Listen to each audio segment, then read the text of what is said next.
Oh, it's another beautiful day in Nairobi. Hello, everybody. This is Queen Mother, also known as Ella Dashanaba King, and I am your host for Queen Mother Speaks. Here we are, live at 5 every Wednesday, every week.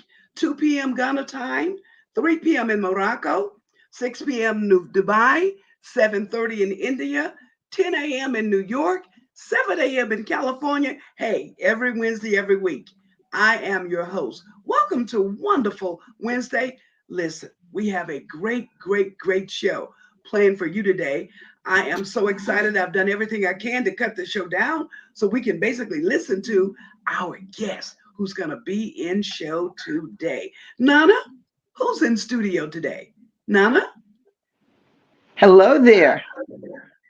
Welcome, and thank you for tuning in to another episode of Queen Mother Speaks. We are so excited to have you here today because we have our guest, Denise Gordon, and we have Dr. HALIFU OSUMARE with us today. And these ladies have been long friends, long time friends of Dr. And today we also have with us the herbal health coach, Coach Raquiyah. Yes. And it has really become apparent to us in this month by losing so many people so rapidly that it is important that you take care of your health. So again, I'd like to welcome you to the show. I'd like you to like, share, and subscribe on our YouTube channel. And today I'm going to also post for you to go to our guest YouTube channels to get more information, like and share their videos. You are in for a treat today.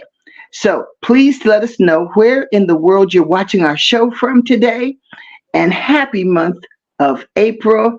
This is a great month, and there's so many exciting things going on this month. And tune in to Queen Mother Speaks, and we will keep you up to date as best friends. Dash, back to you.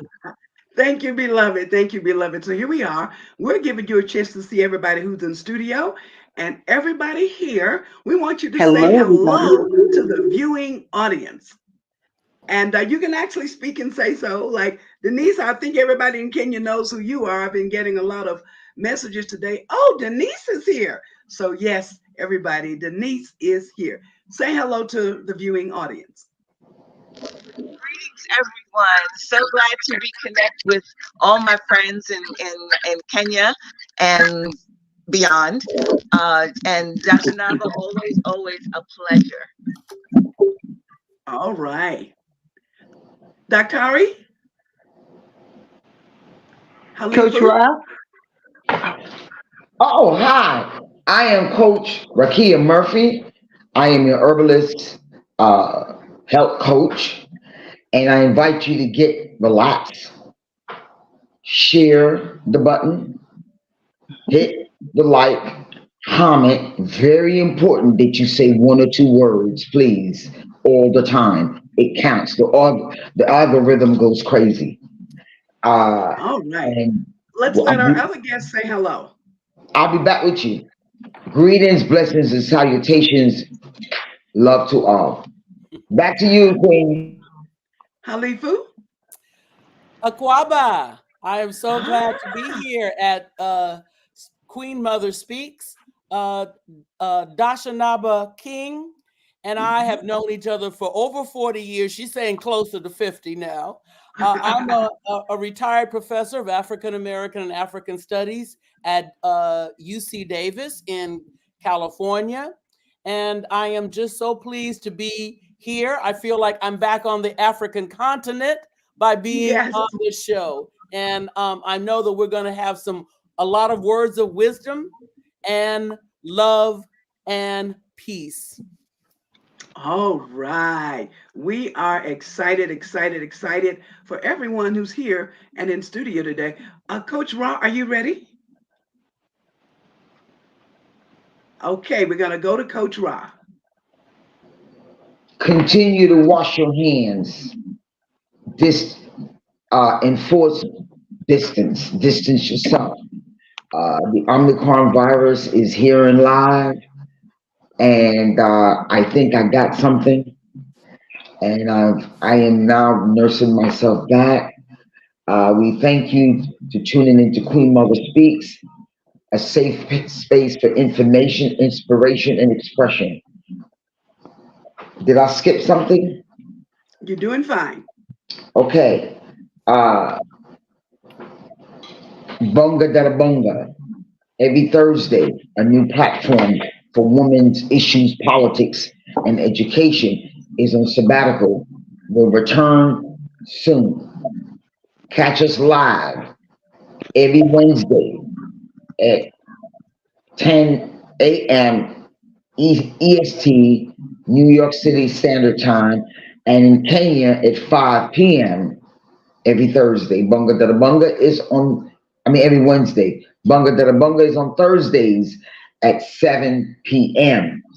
Thank you for tuning in. Honorable Margaret Toll, Shreya, Rose Unwara, Anju, Jay Mglagi, Harita, Rose Okalio, Maurice Obuyu, and Estelle from Kenya. Welcome, welcome everyone. Back. Oh, what is Queen Mother Speaks? Queen Mother Speaks. What is Queen Mother Speaks? Queen Mother Speaks is a community platform for wealthy conversations that matters, commentary and insights to raise awareness, inform, inspire, ignite, involve, enlighten, educate, laugh, updates on expatriating to Africa, words on newsworthy events, wisdom from the elders, warm, witty dialogue with guests, and a boutique of quotes and win inspirational verses. Back to you, Queen Mother. Thank you so much, Coach Ryan. You'll be hearing from her a little later today. April is also considered Cancer Treatment Prevention Month, so she'll be bringing us a segment today about that. All right, she'll be bringing us just a little segment on that area of it. What I want to say to you today is during the pandemic season, the Indian community here in Kenya invited Queen Mother to get involved with some breathing sessions, and I did. I had done some breathing before, but during pandemic, I'm telling you, breathing is one of the things that saved my life. So since then, we've incorporated breathing into the Queen Mother Speak show. We're only going to do 3 breaths today, just 3 breaths. And here's how we do it. Okay. We ask you first to breathe in through your nose to the count of 6. 1, 2, 3, 4, 5, 6. Hold to the count of 6. 1, 2, 3, 4, 5, 6. And then you're going to release to the count of 10 very slowly. You can release through your nose or through your mouth. It's whichever one you would like to do. I'm also asking the guests in the studio, let us all do our breathing exercises together. Are we ready? Let's go. Okay.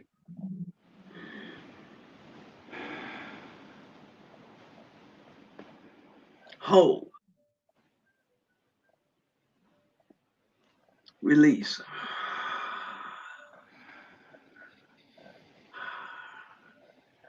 Okay, number 2. Breathe in.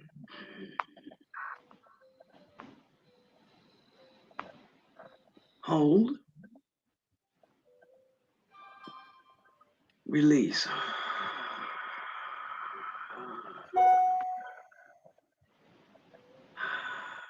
I hope that's feeling good to you. Let's do one more together. Okay, let's go for one more. Breathe in.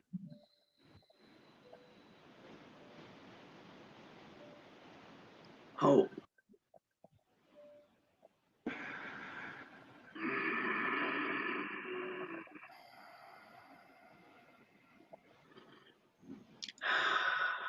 Thank you. Thank you very much for engaging in the breathing exercise with me. And I hope that through this breathing that you got to touch your inner peace. Now, if you're doing it for the first time, you may not feel it, but continue to breathe, continue to do it. Breathe in to the count of 6, hold, count of 6, exhale slowly, slowly through the count of 10 through your nose or through your mouth. We've also learned that breathing helps us to lower our blood pressure. It lowers the heart rate and it releases some tension that may be held in your abdomen. These physical changes also can benefit your mental state. So consider going online and looking at breathing exercises from wherever you may like. However, here in Kenya, the organization is called Art of Living, and they actually have offices throughout the planet.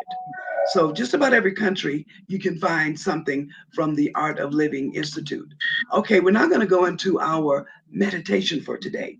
Every week, we take a moment to bring you a meditation. And in this moment, we're going to do that. Here's how the meditation works. I want you to listen with your heart, and I'm going to read the meditation to you. It's called I Surrender to the Spiritual Me. I surrender to the spiritual me. I surrender to the spiritual me. Sometimes we may forget to pause and breathe.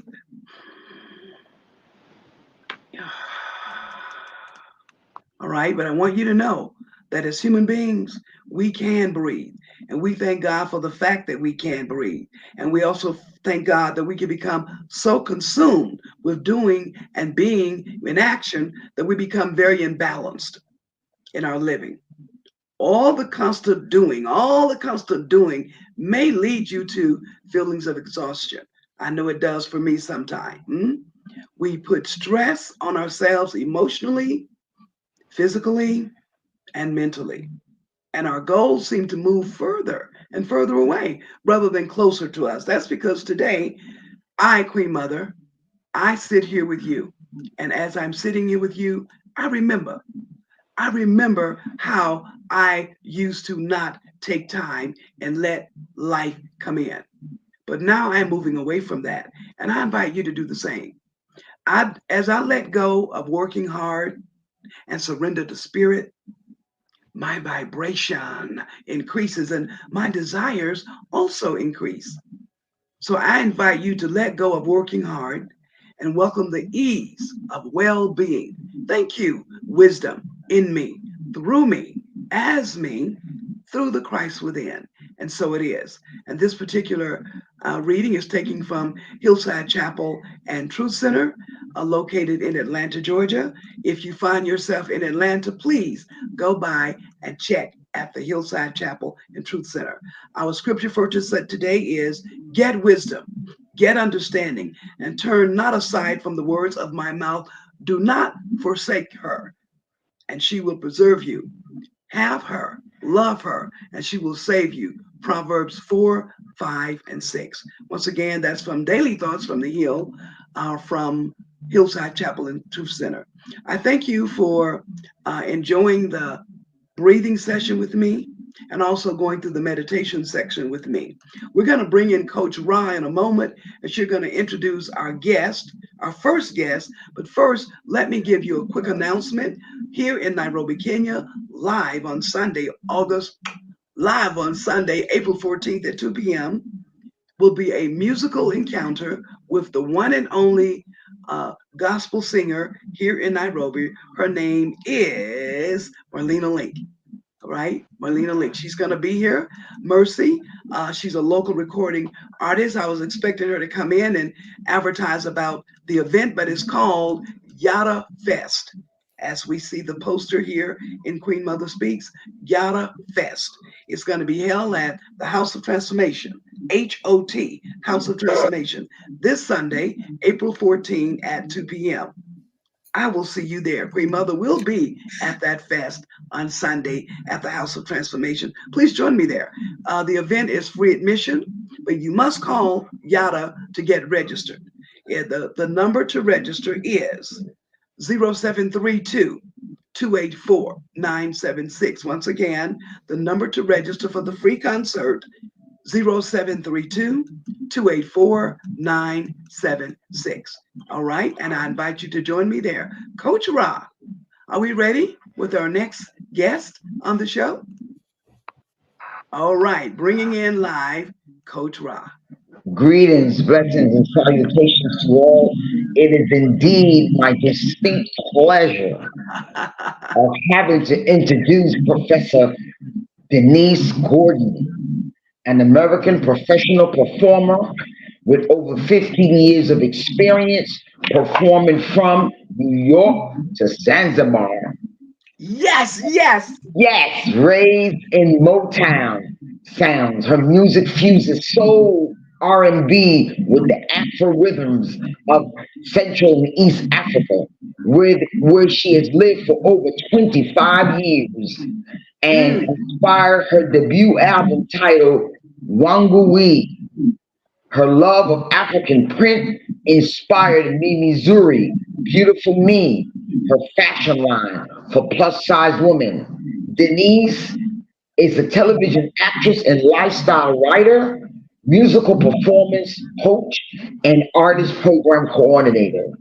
She has spent 25 years in Africa in assistance to populations affected by war, climate change, and displacement through NGOs, UN, and donor institutions. She has even been responsible for providing life-saving elements, a professional career that has provided her skill set of foreign languages, program Mm. coordination, and a genuine aesthetic for interfacing with people of diverse backgrounds. Welcome, Denise Gordon, to Queen Mother Speaks. All right. Yay. Yay. Denise is my dear friend, my dear sister, and she went to Los Angeles, but I'm going to let her tell the story. Denise, tell them a little bit about your growing up. Where did you grow Denise, up? Your where genesis. is your genesis? Where were you born, raised, at school, college? Give us a little synopsis. Okay, I'm going to lay out the logistics here. I am a New Yorker. You know, New Yorkers, no matter where you are, you're always from New York, and that is definitely.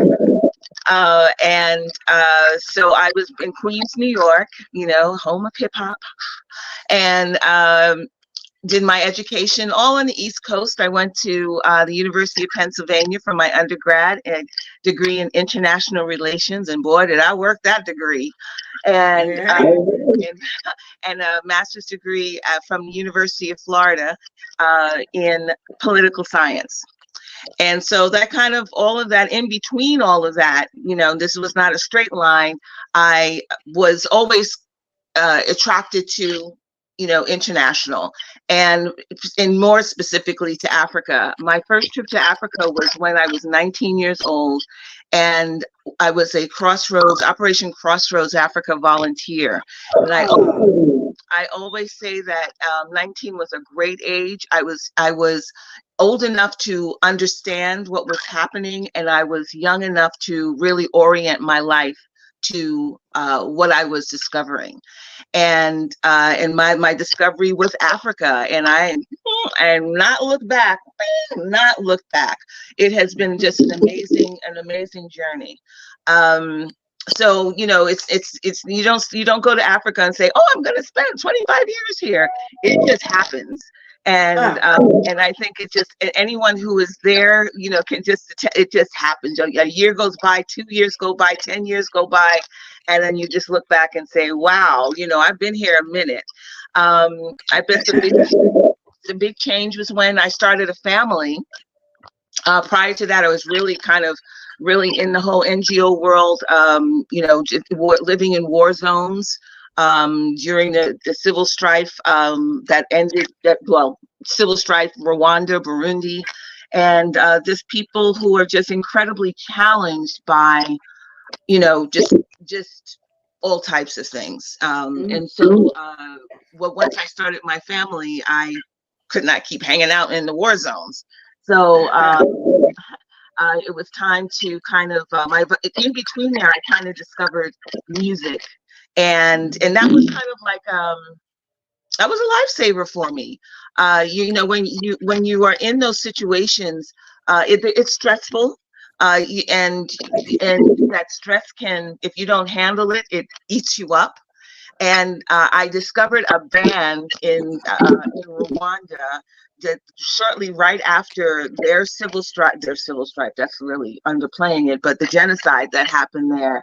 And it was like they were playing like American Top 40 circa 1970, and I'm like, I know that song, I know that song, I know that song. And I actually just asked to join them to rehearse with them, just to give me an outlet.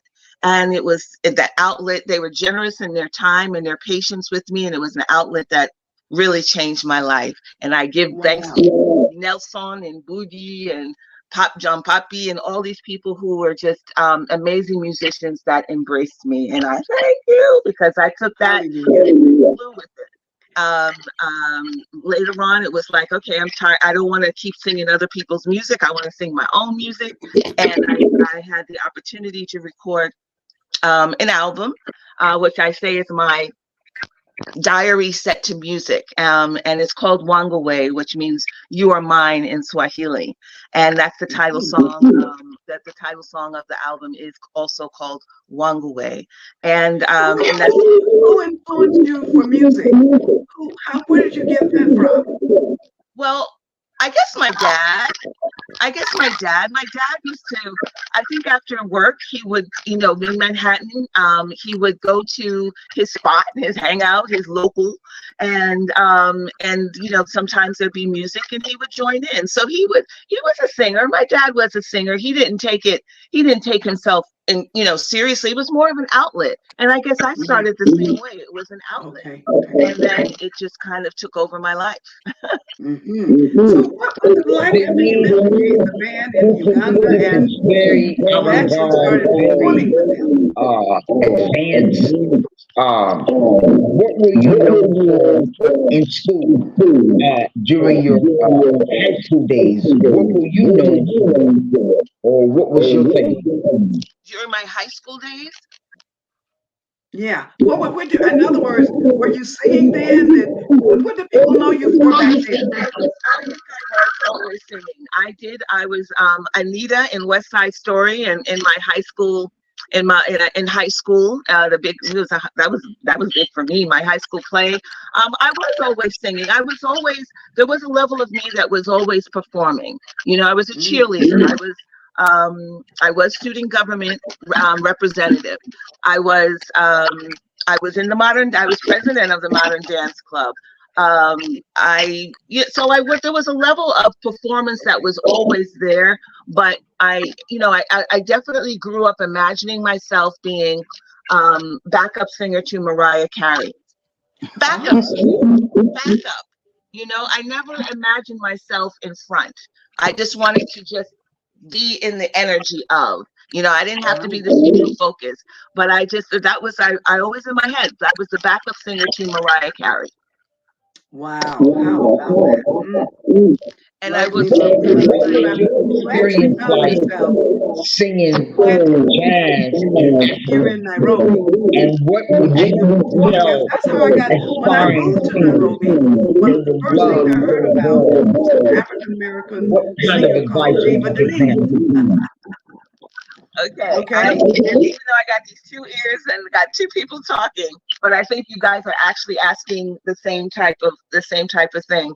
Okay, go ahead, Coach Raquiyah. Yeah, well, I got her. I was hearing her, and it's so funny that I could never say that I'm a jazz singer. My father would go, "Girl, you need to learn some jazz songs," and I go, "I do know jazz songs. I know Summertime," and he would just go, roll his eyes and go, "Okay, whatever," And though a nice song, but I mean, it doesn't cover the whole spectrum of jazz. I definitely don't say that I'm a jazz singer. When I started singing, in Africa, everyone was, assuming that I sang in the church choir, and because they were basically relating Aretha Franklin's story and Whitney Houston's story to me. Oh, blessing. I love the company. But no, I didn't sing in the choir when I was, growing up or anything like that. It just really was that seed that was planted, or the space that was planted for me to take myself seriously as a singer. So once that seed was planted, it was just like wherever I went, I sang. And so Nairobi was no different. When I moved to Nairobi, I found a friend who, a local friend Jeffrey, who just took me around to any place that had music, you know, and he was, you know, he was cool. Long as I kept feeding him the beers, he did not mind. And we went to karaoke spots. We went to places that had live bands, and I would just get up there, you know, I would just get up there, do my thing, and let people know that, you know, new diva in town. And then I found a spot that where I felt very welcomed and comfortable, and I just kept going to that spot, and that allowed me to meet musicians and to make that connection with musicians, and just kind of just grow. And then when I got to that point where I no longer wanted to, well, not no longer, of course I want to sing other people's songs, but I also want to sing my songs. I had a chance to record an album. I also had a chance to own a recording studio with R.K. Kamanze, who was a very profiled and prolific producer in, I will say, East Africa, but definitely in Kenya, working with a lot of the great artists. So that was, you know, it was just like, it wasn't like, oh, let me do an album and make $1 million shillings off of it. It was just like, let me get what's in here out, and let me have a souvenir that I can share of my experience. So it's been that, you know, because I've only done that one album, and I just need to. Ladies and gentlemen, we are hearing feedback. I can't say where it's coming from. Please forgive us for that. We're going to notify where it is and get rid of it, even as we continue the show. Thank you for tuning in to the Queen Mother Sleep Show every Wednesday, every week, live at 5 p.m. Nairobi time. Denise, what advice would you give to young aspiring artists that may have an inkling to wanting to navigate Africa, explore Africa as they develop their career? 1-2 points. Yes.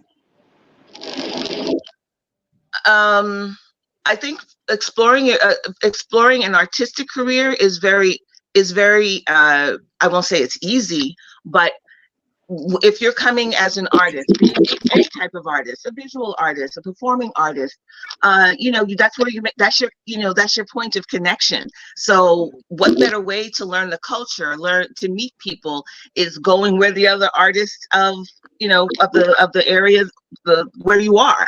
So it's a great point of connection. If you, as an artist, one of the things, and it's interesting because a young lady came to me not so long ago, and she you know, met a guy, and they're thinking of, you know, he's African, and they're thinking about going to Africa, and I, you know, to live, and I'm like, you know, yay. However, I would say, you know, one of the things that I would say, or the advice that I give for those who are looking to relocate, is to, you know, I think it's just ideal if you go with an entrepreneurial spirit. I think it's very difficult to try to live off the local economy. You know, you're competing with, you know, you're competing with a lot of people with varying situations. You know, you don't know the language, and you're kind of at a disadvantage of sorts. You know, if when I come back again, it would be, you know, because I was kind of living off the local economy, in that I was looking for performance gigs and things like that. I would, you know, when I do come back, and I will come back, I have to come back. When I do come back, you know, it will be more within, you know, not with the idea of being self-sufficient, in terms of my just being self-sufficient, and not depending on the local economy to survive. Mm-hmm. Wow. So that is excellent information, and I observed that myself when I went to Ghana. Is that it is wise if when we return, then we be a little bit prepared and able to generate our own income based upon our skills and endeavors. That's my first observation. Mimi Zuri means beautiful me in Swahili. Tell us about this and how did you get fashion designing from jazz music? Okay, you insist on that jazz, and I'm embracing it. Well, I mean, I guess it's still artistic. And when I left, when it was time to take a break, and I just say I've just taken a break from being on the continent. It was like, well, you know, you go home with souvenirs. What souvenir do you bring with you? What kind of suitcase are you trying to carry to bring home 25 years of souvenirs? And when I got here, when I returned, I returned a lot bigger than when I left. And I realized that in the apparel market, but you know, just the you know, not the niche boutique stuff, but you know, your J.C. Penney's, your Macy's, and whatnot. You know, they have their women's section, or their full figure women, plus size, whatever you want to call it, and you know, denigrated to some corner of the store, and the palette was brown, black, gray. And then I'm like, man, I'm coming from Africa where I've been exposed to all these colors and textiles for all this time, and you think I'm gonna be delighted and excited about, you know, that gray, you know, they want me in a rocking chair. I'm not that kind of mature plus size woman. I'm, you know, I'm here, you know. And so, you know, I said, well, if I can't find it, maybe that's the souvenir that I bring back, you know, is a line that is for mature, full-figured women that camouflages, not hide, but camouflages our challenging areas that we find as mature women, our core and our derriere. Hey. And so I identify the style, which is a high-low, high in the front, low in the back. That was just perfect. And being that I'm not a designer, there you go. Being that I'm not a designer as such, I really just focused on one silhouette. And it was that high-low silhouette. And where I just really just play with the sleeves. Long sleeve, short sleeve, bell sleeves, no sleeves, 3/4 sleeves. And the rest is up to the person who's wearing it. You know, you style it, makes it you and yours. How is this impacted your life, and how can we buy Missouri fashions? Well, when I started, obviously I was hitting the high road, carrying it all on my back and going to festivals and things like that to vend. I'm tired now. No, we don't want to hear that. Yeah, but I'm tired of, the vending man. It's a woohoo. You can't get tired. You can't get tired today. More than a notion. And so so I'm really trying to orient more towards the e-commerce side. So I did establish a website. And I am, which, I need to take better care of, but I'm also in between right now. I'm at the end of my inventory. I want to have new ideas. The challenge here for me has definitely been, I wanted to keep the fact of creating my styles in Nairobi. I work with master tailors in Nairobi who are creating the styles.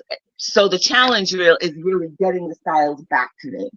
And but I'm living in Los Angeles, which is one of the textile capitals, of the United States. So I'm also looking how I'm looking how I can keep my narrative, keep my Africa connection, but also expand into production here in the United States. I believe that you can be eclectic. I believe that you can incorporate our culture, the way that we do clothing design, with the African textiles and the textiles that you find in California. Because the World Sisters do an exceptional job with that imagination, and creativity. So it is possible. And I am so excited for you. Back to you, Queen. Thank you Before we so do much, that, Denise, mute your Nana. mic. Mute your mic when you're not speaking. Thank you. There we go. That got rid of it. So you notice all the comments and wonderful comments you have coming in. I've just been posting them, but we want those comments and hearts and likes to keep coming in the chat. Keep coming, keep Uh, coming. they say you are truly divine. Your designs are divine. African excellence. Gordon is a unique artist, a great sister and friend, and you breathe the African vibe. Miranda Evans is in the house. We Yes, have Nelson in the house, and he's saying yes, yes, yes. We have hello, so Milton. many people that are sending you love this morning and Yes, thanking you both for being on our show. yes. Back to you, Queen. I just wanted to Thank give you you. all that chat room update. Keep Oh, those I comments love it. coming. Thank you, Nana. Thank you very Yeah. much. Without further ado, we're going to go to our next guest in the studio. And Nana, before you say one word, I just want to take a moment now, and I want everybody to do what I'm about to do right now. Halifu, this is for you. Everybody, Uh, feel that love we're sending to you.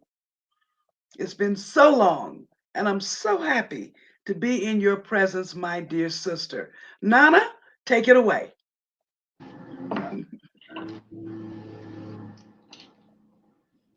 Okay, well, maybe Nana is not taking it away. I remember that she is on a cell phone, right?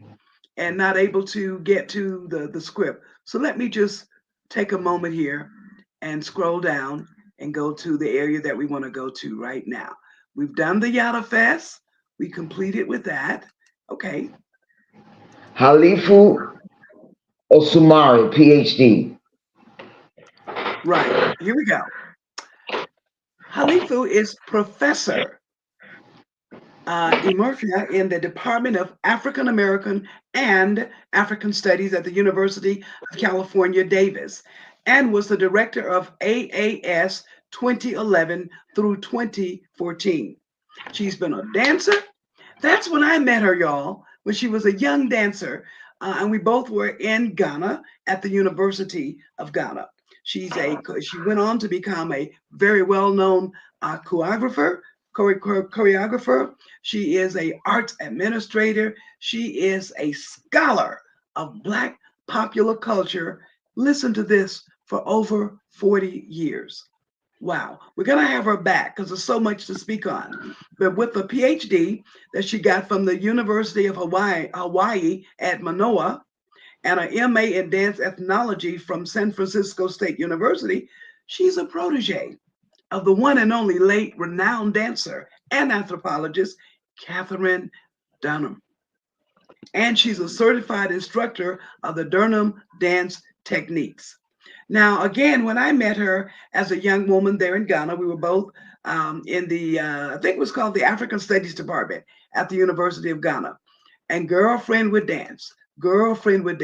And she had that dance in her rhythm, in her bones, even way back in what was that, 74?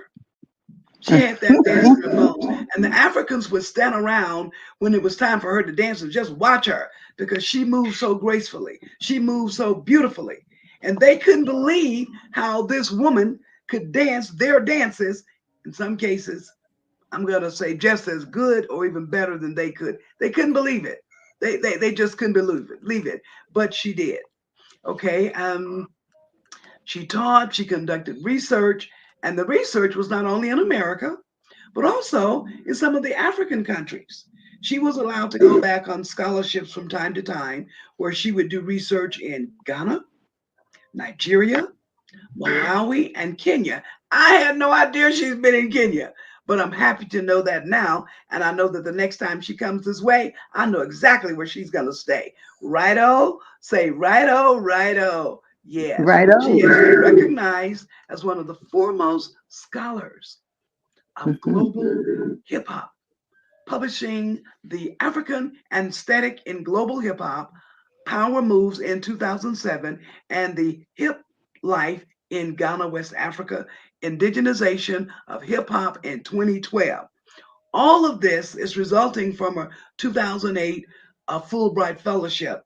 And she had a chance to go back to guess where? The University of Ghana. See, it's something when you go to school in a place and then some years pass and you go back now as this scholar. You go back now being the dancer and the scholar and the educator. Boy, I would love to have been in Ghana with her when she went back. But we didn't know that at that time because for over 40 years, we kind of lost a little contact with each other. All right. And I don't know what it was, HALIFU, that put me back in touch with you. But what I do know is when I saw your name come up, and it maybe has something to do with hip hop, because here in Kenya, for Black History Month, we covered a lot of hip hop artists because Ghana and like Kenya has its popular hip hop artist. So I think I was just doing a little research on hip hop, and that's where your name came up. And I'm like, is that the same one? And the one and only. The one and only. So she's published numerous journals and articles and books on hip hop, dance, Black. I know you guys didn't know this because I didn't know this. Here's a expert in our midst, right amongst us, and we didn't know. Forgive us for not knowing, but doggone it, we do know it now. All right. And so in her autobiography, which she's going to talk about a little bit, hopefully today, and we'll come back and cover some of the other books because it really is some information that needs to be known. And I'm so glad that we have you on the show today. So her autobiography is called Dancing in Blackness, a memoir in 2018. And when she did that writing, guess what? She won the 2019 Selma Jean Cohen Prize in Dance Aesthetics and the American Book Award. All right. She's also won the Dance Studies Association 2020 Distinction in Dance Award for Lifetime Achievement. Did you hear me? For Lifetime Achievement in performance, in scholarship. Oh my God. Oh, she's just done so much. So let me just say one more thing, and then we're going to let her talk to us. I've read that as a dancer in the 70s, she was a soloist with the Rod Rodriguez Dance Company of New York City. And she is particularly noted as choreographer, director of the theater works by poet and playwright Nzoki. I'm not going to try to tell that one. Yes, I'm going to let, I want you, I mean, when I read that, I flipped. So without further ado, ladies and gentlemen, let me introduce you to the one and only Dr. HALIFU. Dr. HALIFU, we welcome you to the Thank Queen you so Mother much, Speak Dr. Show. Yes. And I'm honored to be here. We're honored to have you. This is just a blessing. This is an April blessing. And I know a lot of people have been staring at the moon and looking what's going on in the elements, but my blessing is right here, right now, today on this show. That's so kind. So tell us about the playwright who wrote about you, Shangi. Tell us about that, how you met her. Well, this is before we met in Ghana.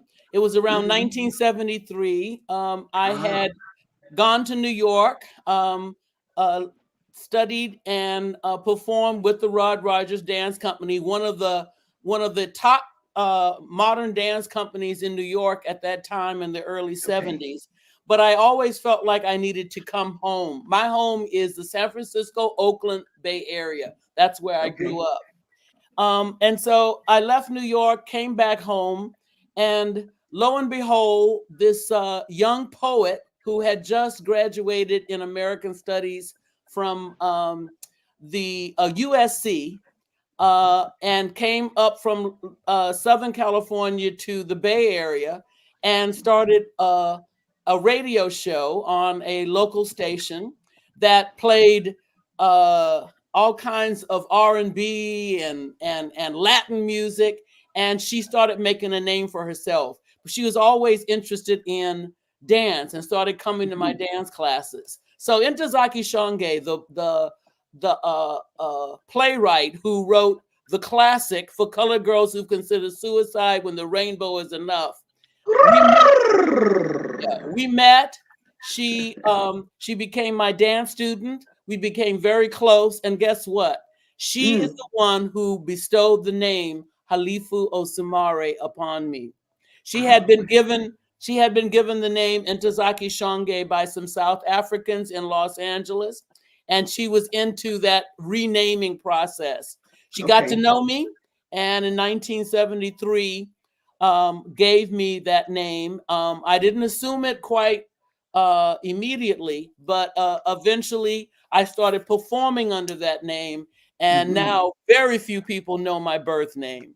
And that kind of prepared me to finally make the leap and do a self-funded trip to Ghana, where we met in 1970 and 1976. So my journey has been receiving my African name, my true name, and then moving to West Africa, staying there for a year, as you said, learning the dance, and finding out that I could actually eliminate any aspect of what I call the slave mentality from my consciousness, and returning back after that year's trip in 1976 where we met, and starting one of the main centers for African dance in the Bay Area, which is still going on today, I am very happy to say.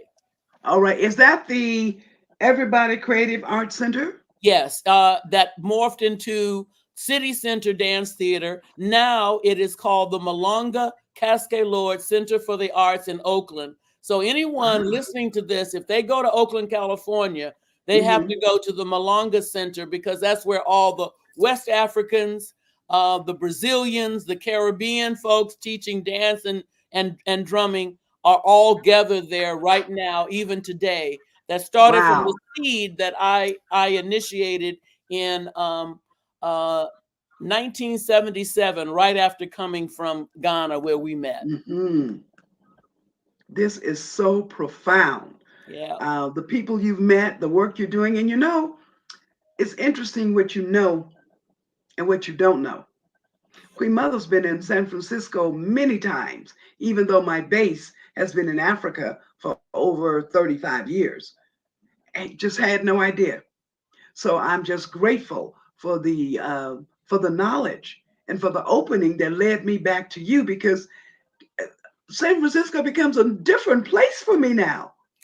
I mean, I can go to the theater and meet people that know you or know of you. You know what I'm saying? And I don't know. It's just a great blessing to be able to reconnect with you and all the great things that you've been doing, founding so many different groups, working with so many different groups, training so many different groups, going back now to establish your scholarly work. Now, ladies and gentlemen, notice the track of her life. And Denise, I know that you know, because you are a writer, that sooner than later, you'll be getting your books out.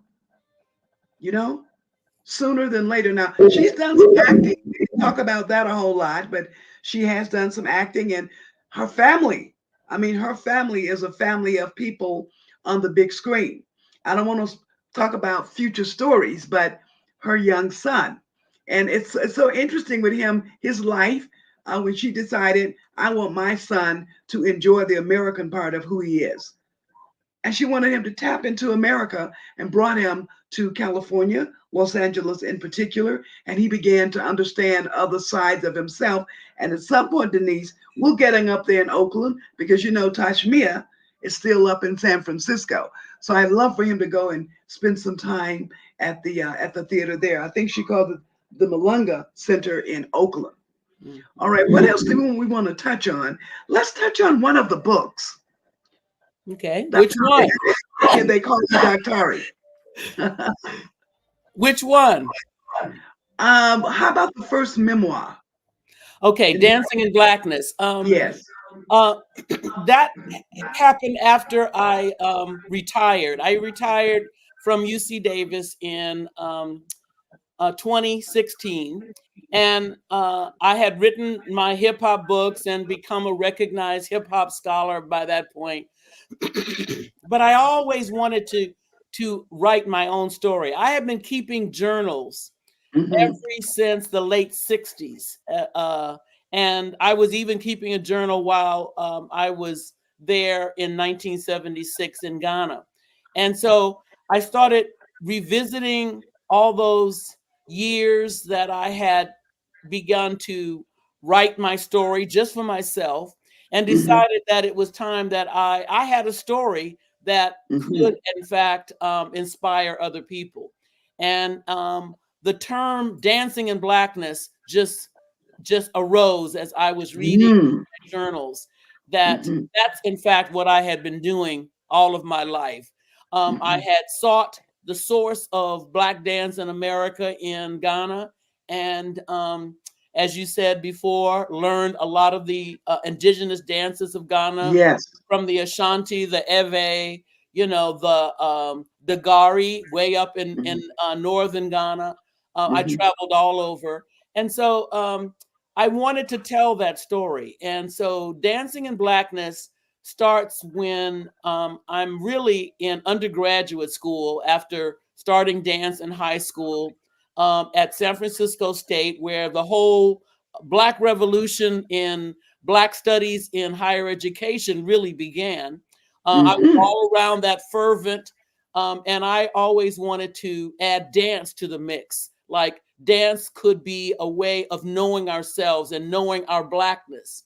And I started writing after I retired, and going through all of my journals. And by 2000, what was it? What was 2018? I finally published the book. Now that is the cover that people are looking at of my current memoir, which is the sequel Right. to Dancing in Blackness, Right. Dancing the Afro Future. So Dancing in Blackness covered my undergraduate years all the way through leaving the Bay Area and moving to Hawaii, where I ended up, getting my doctorate. So that was around 1994. And Mm-hmm. um, I felt like I still had a story to be told because I've lived some life Wow. since 94. So I can Mm-hmm. on now, just recently publishing Dancing the Afro Future. But Dancing in Blackness definitely was something that I had to do. And I started doing workshops with other people to show them that I only not have a story, but we all have a story. So All right. I started doing these Dancing in Blackness workshops, teaching people how to begin to write and tell their own stories. And Wow. those were very, very successful. But Dancing in Blackness covers um, the early Bay Area years. It covers my dancing in Europe. I lived in Europe for 3 years, all the way from Mm. Spain up to Scandinavia. Started one of the first modern dance companies with a New York dancer in Copenhagen. Came back. That's when I started dancing in New York with Rod Mm-hmm. Rogers. Again, coming back to the Bay Area, and starting that dance center. That's the remnants of it is still going on today. And then finally deciding I wanted to really go back to graduate school. And my first husband and I moved to Hawaii, and that's where I began to work on my doctorate in American Studies. So Mm. it's a lot Exciting. summary, but it's all in Wow. those memoirs. Wow. It's all in those memoirs. Wow. This is so wonderful. Now, um, Dr. Halifu, I want you to know that this is your show. Anytime you want to come in and take a chapter and talk to us, you can. Any other artist, regardless of their art form, that you want to invite onto this platform, feel welcome to do so. And Okay. what I'm sensing, I don't know, for me, it's like a reawakening that's coming within me as I'm being with you and seeing the work you're doing. And who knows what we may wind up even doing together. Because part of how the Queen Mother Speaks started is interesting. You said, how did you come up with the name of the book, Dancing in Black? It just came. Queen Mother Speaks just came. I didn't have, I didn't put a whole lot of thought into it. It just kind of came. And it too is about telling our stories and about how we get to Africa. What is your story of moving? Let's bring some of us, Nana, bring all of us back in the studio. It's like the story of how and what did you do with your Blackness? How did that work for you? And having your story, everybody has one. And sometimes people don't seem to think that they do, but we all know that. So in fact, we were doing the same thing in different parts of the world. How about that? Yeah. That's what we were doing. Different stories in different Queen parts of the Mother, world. bring us back Tell in, us Dr. about, Holly. pardon? You have to bring us in. Oh, will do. Thank you. There we go. Okay, There's there we the go. family again. Yes. Yes, Mm. yes. So Nana, she's just meeting you today, Coach Ra. She's just meeting you today, but we'll go offline at some point. Same with you, Denise, and see what can we come up with. In fact, HALIFU, with Denise's permission, I want you, now that you've met Dr. HALIFU, Denise, what outfit did you have that I can give to her? I want to do that. Which piece? Or do you want her to have her own look and choose?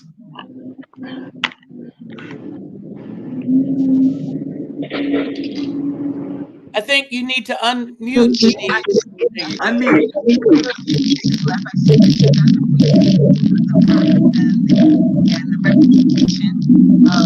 of the continent.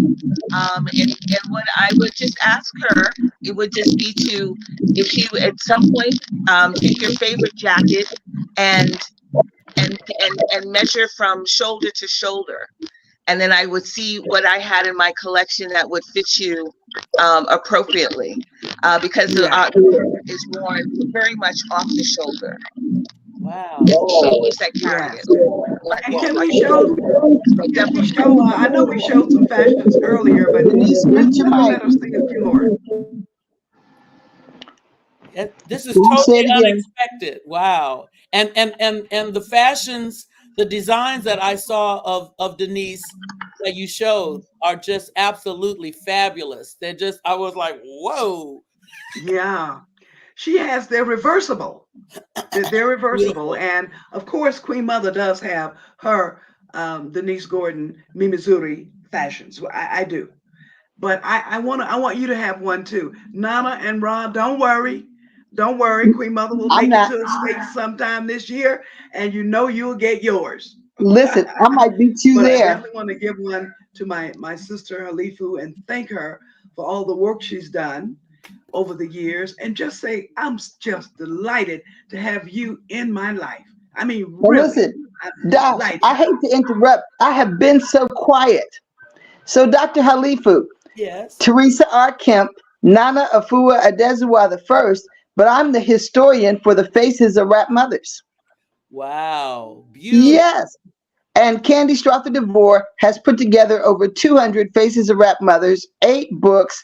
We're on 1,000 channels, and this interview will also air on 1,000 Universal Television networks. We're on the Now Network, covering Africa, millions and millions, and have won hip hop awards and are nominated for one this year. So Dash will be coming with me out to Los Angeles to accept the hip hop award nomination for Candy Strother DeVore. She's my great niece, and her children are rappers and singers. And currently her son, King the Rapper, is on tour with Soulja Boy, but he's also a Universal Music executive, a young African-American executive that has the ability to put people's programs, networking, projects on Universal television platforms, and Universal has over 1,000 television networks. Wow. Are we hearing that, Lady Diva? It Are is you very, you know very why? Now you know exciting. why I pushed you to be on this show, Lady Diva. Yes. Hallelujah. And we have so many comments coming in. Again, I want to thank you all for being on the show today. Please go out to YouTube, like, subscribe, share, go to their different platforms. I know they've been flooded with notifications this morning because I've been out liking and watching the videos and things like that. And we're going to have everybody back. So Dr. HALIFU and Denise, I danced professionally for 28 years in the United States and Germany. I'm from Germany, and Catherine was one of the inspirations for me. So I was really excited. So we have to have you back. And I may get to interview you for Catherine Dunham. Oh, yes. Well, at one point, she was the only act in town, if you will, because she had the main predominantly Black dance company that toured the world from the early 40s up until the mid 60s. So, everybody came through Catherine Dunham. Yes. There is just so much information to share, but of course we're almost out of time. So I'm going to turn it back over to you, Dash. But I wanted to thank all of our viewers for commenting today, because many times you all are out there watching, but you don't comment and you don't let us know that you're there. They're the closet viewers, so we're glad you two brought them out today. Mwah! Yes. Dash, And back to Denise you. and Dr. Hari, I am going to share your information with each other and with everybody in the studio today, because Coach Ra is with us because she looks very carefully into health for us as a community of people, and she looks into health for people overall. All right. So I don't know, but I'm kind of feeling we're going to do something with all of this, one way or the other. Definitely. I would love for the doctor to talk about the spiritual component of dancing and how it's related to mental health. Also, Denise, the music. We have to all connect it, because this society has created everything so disjointed that it doesn't make any sense. And from an Afrocentric perspective, Afrofuturism, everything is interconnected and everything is interrelated. And so perhaps one day we can all just talk about the spirituality of she wants to speak on it now. And being, which is very critical, because this is why there's dissonance within our community. It's not making sense to the kids. The highest percentage of suicide is among teenage boys age 15 to 25. High. They're just going home and hanging themselves in the basement. And so at some point, we, as a guardian of our culture and of our ancestors, must speak on these things and must begin to create a new approach, a new thought processes for our children, because we've got to save our children and we've got to save our young Black men. They just feel like they're nothing. For sure. Thank you so much. And I will talk about cancer prevention next week. Believe me, this is all related. Believe it or not, everything that was discussed today, everything that we do when Queen Mother speaks, is all has a relationship. Dr. Ray, would you like to say something? Go ahead. Yes, I'd like to just say one thing. For African peoples, dance is not just steps and a few moves. It is embodied wisdom. It is how we process our knowledge about the universe through the body. And the body is related to the spirit, is related to the mind, so that when we dance, we speak our wisdom. For That sure. is what we have to understand. And Yeah. if and when I'm saying dance, I'm also saying music, because in the African tradition, dance and music are absolutely inseparable. They are one and the same. So we have to understand that when we dance our wisdom, we dance our knowledge, and that has been passed down by the ancestors. So we have to keep that going. Yeah. Very good. And as you Very can good. see, we're getting these comments. Thank you, Ernestine. Thank you, Lady Mo. I mean, they're just coming in left and right. Miranda's Now, gonna say awesome ask dancer them life. in particular, is there anything in particular, this is the viewers, that they like to know from Denise, or they like to know from Yeah. Dr. Ari? Ask them in the chat. Is there anything in particular? Because we are going to definitely have them back. I Each one know. of those books is Well, worth let me say this. We're gonna have to segment ask of them the in the show. comments of the Queen Mother Speak show, because if I go back in the comments, I'm gonna come off the air. Oh, no, And with, stay here. exactly. No, that's okay. That's why I was going in and out. And it says great sharing sisters. And I mean, we're just getting comment after comment after comment. And I want to thank everybody for their comments. I've been flashing all the thanks for our sponsors for the show. But Yes. we are so excited to have you. I can't tell you. I'm honored to meet you all, and I look forward to meeting you all in person. I'm here in Columbus, Ohio. Queen Mother Dashnaba King, she's in Nairobi, Kenya. Rock, where in the world are you today? Well, today in the present, I am in Washington, D.C. Okay. No telling, no telling what is going to happen tomorrow. But And Denise, where are you? I'm in Los Angeles. Okay. And Dr. Halifu, where are you?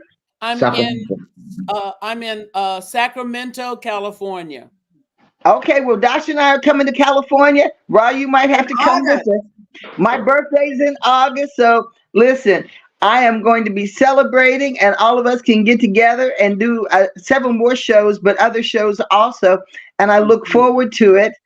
We'll be talking to you all. And Ra, we wanted to make sure that you give us your Facebook page before we go. So if they want to contact you for information on the diabetes group, they can. Raquiyah Murphy /Facebook, and I have posted up all of my lessons that I was going to talk about today. It's Thank on you. Herbalist Educator, and so you can find the notes for prevention, and most importantly, this is what I want to leave you with: stress is the #1 killer in America. And in 2025, if we don't change our habits and our lifestyle, 75% of the population in America, 3/4 of the population, is going to be suffering from some form of diabetes. So we are missing out. We have to get ourselves together. This is no longer negotiable. All of the things that I talk about is non-negotiable. This Well, information comes from the Center for Disease Control. This is data that they had projected 40 years ago. This is data when President Ronald Reagan let all the mental ill people out of the institutions. This is when they decided in the 80s not to give us health care and to charge us for it. And they betted that we would not pay for the health care. And so within 20 years, this is all was forecast. And so now the Center for Disease Control can assess what is going to happen. And what is going to happen is that there will not be enough dialysis machines or centers to contain the amount of people that's going to be sick.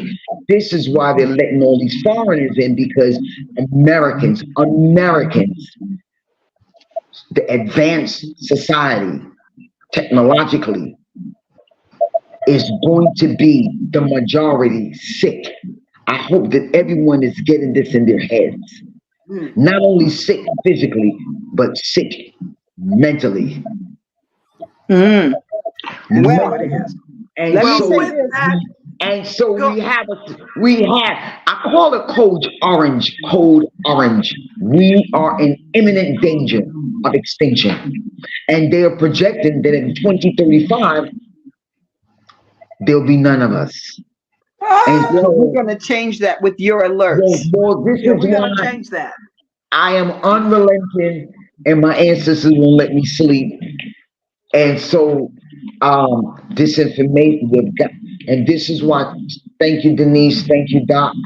We all have got to come together and really, really come up with a plan of action to counteract the ugliness Yes.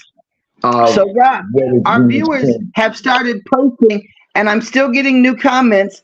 Go Miranda ahead, Evans Nana. said, please post how to get in touch with each of your guests. Um, Teresa Carswell said, love Denise Gordon designs. Monifa said, Denise and Dr. Halifu, will you be visiting Atlanta? They would love to meet you all. And then we've got, let's see, Ernestine saying, talk truth in action. Thanks and spiritual blessings to each of you.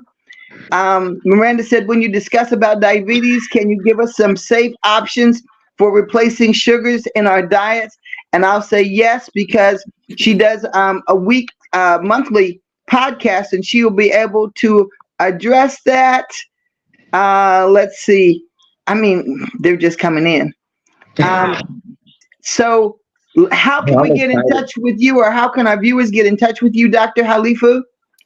Well, they can go to my website, which is very simple, www.hosumare.com. And then they could fill out the contact form and I will get right back to them. Okay, go ahead and repeat that one more time for them. www.hosumare, OSUMARE, all one word, .com. That's Can my we put it in the website. chat, Nana, when you get a chance? I'm working on it. Say it one more time. Let's see what I got. Go ahead. H www.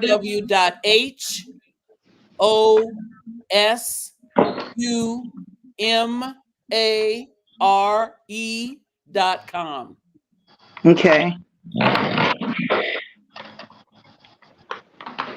And my website has all of my books. All you have to do is click on that button and buy it. What I would like to do, if we may, I want us to pick one of the books, and I want us to start reading the books and have discussions about it. All right, ladies, we can decide which one and have this, but not just this book.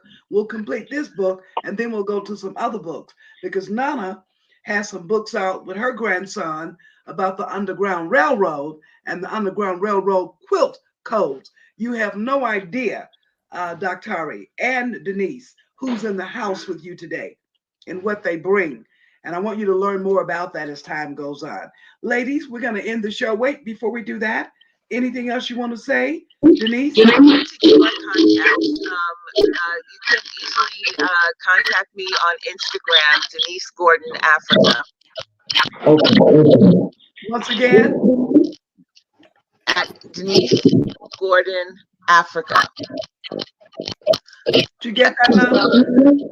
Mimi Zuri Africa. Mimi Zuri. At Mimi Zuri as well on Instagram. Nana, we can't hear you. No, I can hear her, but there's a lot of static in there. Yeah. Denise Gordon at Africa at Instagram, or Mimi Zuri at Instagram. You can reach her at either one. Denise Gordon Africa at Instagram, or Mimi Zuri at Instagram. Okay.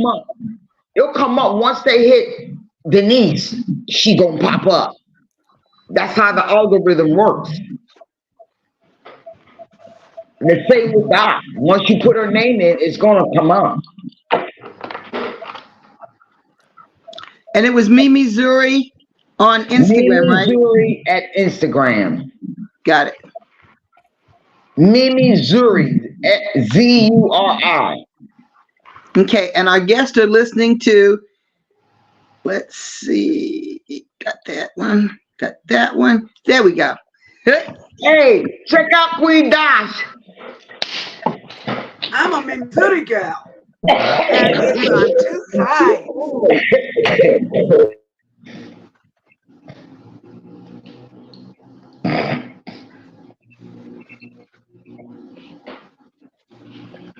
Forgive me, Denise, I'm not a model.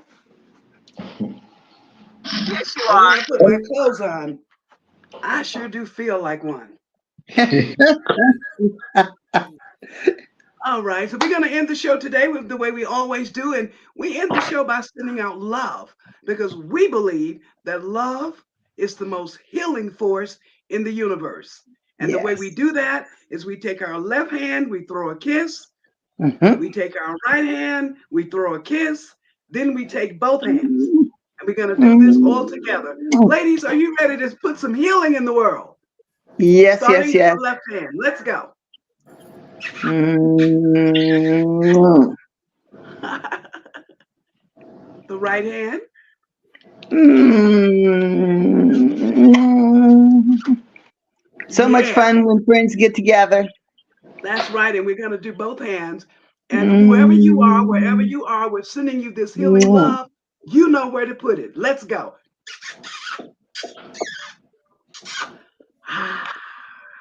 Hallelujah. Thank you for tuning in to the Queen Mother Speaks. As I turn to the side and show you my Mimi Zuri. Denise, I can sell Mimi Zuri in Kenya. I know you got people. I can sell it anywhere in the world. But I love my Mimi Zuri, and I hope and know that you will love yours too. This is Queen Mother Speaks every Wednesday, every week, live, 5 p.m. Kenya time, 2 p.m. Ghana time, 10 a.m. New York time, 7 a.m. California time. This is Queen Mother Speaks. Thank you for tuning in. Thank you for your comments. Thank you for your shares. We appreciate you. Have a great day. Have a great day. And so it is. Ashe. Okay. Ashe.